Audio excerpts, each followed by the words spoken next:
This is a lecture by Farouk Alemi, narrated by Ungad Buttar. This is the fourth and final lecture on conditional probability. Using the following table, what is the likelihood associated of being more than 65 years old among hospitalized patients? Please note that this is not the same as the probability of being hospitalized given you are 65 years old. In predicting hospitalization, what is the likelihood ratio associated with being 65 years old? What is the prior odds for hospitalization before any other information is available? Analyze the data in the table and report if any two variables are conditionally independent of each other in predicting probability of hospitalization. To accomplish this, you need to calculate the likelihood ratio associated with the following clues.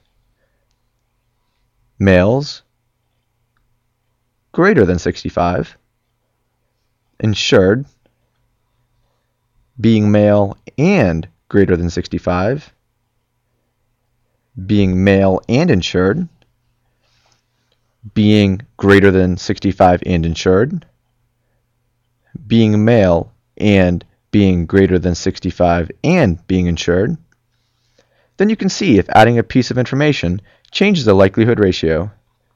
Keep in mind that because a number of cases are too few, many ratios cannot be calculated. See it done in the SW file for a different but similar dataset. Draw what causes medication errors on a piece of paper, with each cause in a separate node and arrows showing the direction of causality.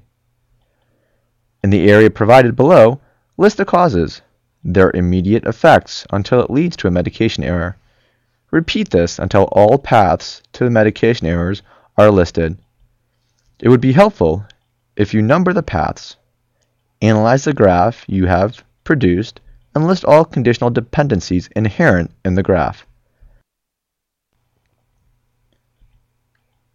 Using the following table, in predicting hospitalization, what is the likelihood ratio associated with being 65 years old?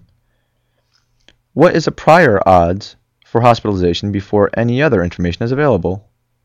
Analyze the data in the table and report if any two variables are conditionally independent of each other in predicting probability of hospitalization. To accomplish this, you need to calculate the likelihood ratio associated with the following clues: being male, greater than 65, insured, being a male and greater than 65, being a male and insured, and being greater than 65 and insured, and being a male and greater than 65 and being insured. Then you can see if adding a piece of information changes the likelihood ratio. Keep in mind that because the number of cases are too few, many ratios cannot be calculated. See it done in the SW file for a different but similar dataset. Draw what causes medication errors on a piece of paper, with each cause in a separate node and arrows showing the direction of causality. In the area provided below, list all the causes, their immediate effects until it leads to a medication error. Repeat this until all paths to the medication errors are listed. It would be helpful if you number the paths, analyze the graph you have produced, and list all conditional dependencies inherent in the graph.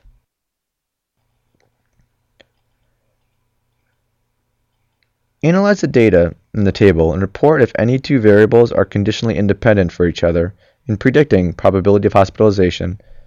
To accomplish this, you need to calculate the likelihood ratio associated with the following clues: being male, greater than 65, insured, being male and greater than 65, being male and insured, and being greater than 65 and insured, and being male and being greater than 65 and insured. Then you can see if adding a piece of information changes the likelihood ratio.